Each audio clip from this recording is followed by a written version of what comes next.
Wait, right, left, front, back? This is east. This is north. North, south, east, west. So north, south, east, west. Okay, so left, right, front, back. Where you at? North, Just south, remember, east, like, west. New York is that way, right? So New York is east. So that's east. West, north, south. North, south, east, west. Okay, thank you. Abaragani? Abaragani? Okay, so for the first day of Kwanzaa, we celebrate Umoja. Umoja means unity. Unity to strive for and maintain within your family, community, nation, and race. Abaragani?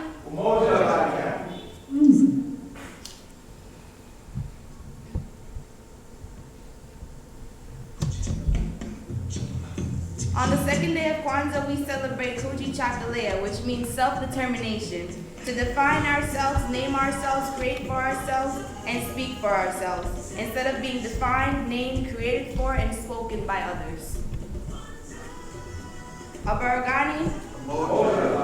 On the third day of Kwanzaa, we celebrate Ujima, which means collective work and responsibility. To build and maintain our community together and make our sisters and our brothers' problems our problems and solve them together. Abaragani?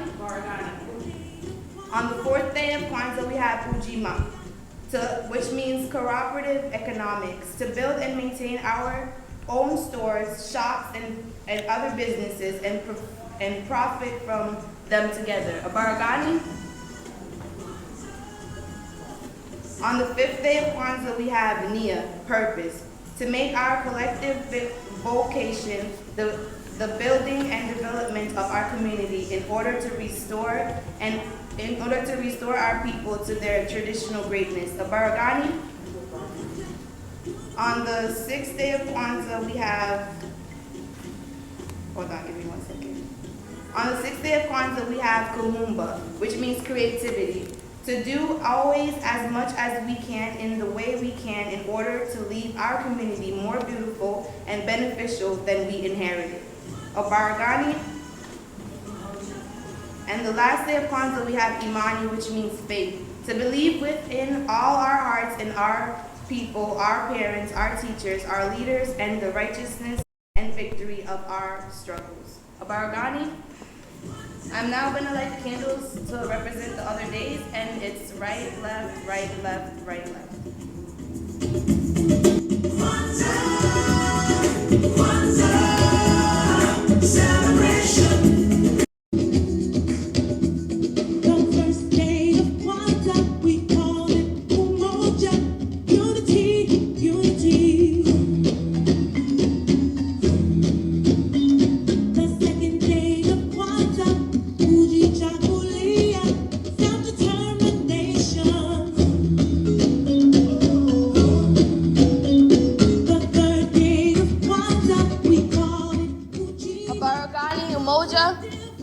Umoja Abaragani is the response. Abaragani Umoja. Abaragani Umoja. Again, my name is Ashana Willis, and I'm here representing Umoja, or the Sankofa Leadership Academy, with Ms. Tanae Joyner and Mr. Smallwood. Thank you very much. It was in this period that people began to say Black power. That people began to say Black is beautiful. And why were people saying Black is beautiful? Because we were taught that Black was not beautiful. We were taught this in the schools. And this was the regimen of the popular culture. White was right, brown stick around, Black get back. You can even go and look at some of the early editions of Black magazines like Sepia and Ebony. Even though were Black magazines, colorism was in effect. And light-skinned people would be in the magazine. You wouldn't see any dark-skinned, but it was a kind of anti-Black racism that was going on. But then we had lights like Maulana Karenga. We had lights like Amiri Baraka. We had lights of those people like Alombe Bragg, who was one of the originators of the Black is Beautiful movement, who said we should love ourselves. We should love our dark skin. We should love our broad nose. We should love our thick lips. This was a response. This was a cultural resistance and a response to cultural imperialism. Cultural imperialism. To deify, to admire all that the oppressor had. To buy into the idea of superior and inferior races. That somehow God made white people superior and black people inferior. And I'm here to tell you today that that is a lie, one of the worst lies ever told in the history of mankind. I have to say these things.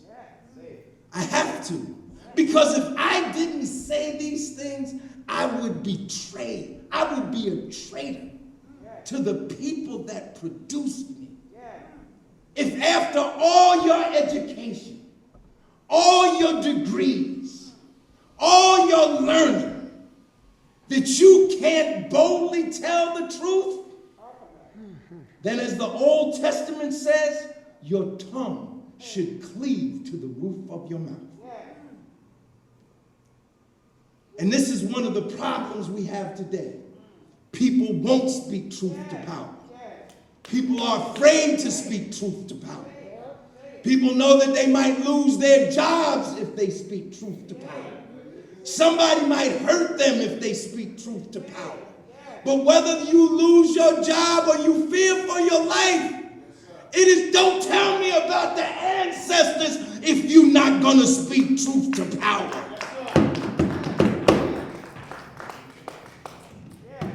So Maulana Karanga created this Kwanzaa as an act of cultural resistance. No, it does not replace Christmas, but you can't get around the fact that Christmas, as it is celebrated in this country, is in fact cultural imperialism. It's not even an American creation. Santa Claus origins, if not in the United States, they're in Europe. It's not here. You work all year, break your back to buy your thing, to buy your presents for your children, and then to tell them some white man came down through the chimney and gave it to you. Once you can accept that, you can accept anything. You can accept anything. But this Kwanzaa was an act of cultural resistance, brothers and sisters. And it gives us an opportunity to come together. It's a celebration of the first fruits. Matunda ya Kwanzaa, a celebration of the first fruits. But it's also an opportunity for us to come together and observe the 7 principles. And today we observe umoja, unity. We need more unity in our community. We cannot play into the divide and conquer game. Now, we can't romanticize unity, brothers and sisters. There's no magic unity. There's no magic wand that can be waved and all of a sudden all black people, the oppressed people, come together. And black people have to have unity. Dr. King says, listen to this, Dr. King, in his book, Stride Toward Freedom, says it is natural for black people to want to have unity. It is a requirement for an oppressed group to have unity amongst itself in order to more effectively fight against oppression. You don't have to be Einstein to figure that out. That's been the way of all oppressed groups in all societies. They have to have unity amongst themselves. And we need unity. And the problem I see today is that we're not as unified as we were in 1960. Not only are people trying to take us back, but some of us are going back unwillingly. And we have to strive toward unity. Realistic unity means we recognize that we may have differences and contradictions.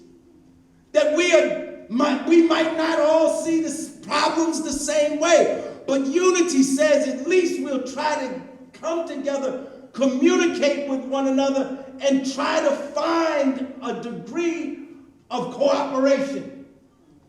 A degree of cooperation. This is important, and it doesn't necessarily mean we're going to cooperate on everything. But if there's 10 things and we agree on 5, let's cooperate on those 5. Let's cooperate on those 5. We might not agree on the 10, but if there's 5 that we can find the basis of unity on, let's cooperate. And on those 5 things, strive together. And you can continue to work in your different vineyards on those issues that you think are important. But ultimately, we have to come together.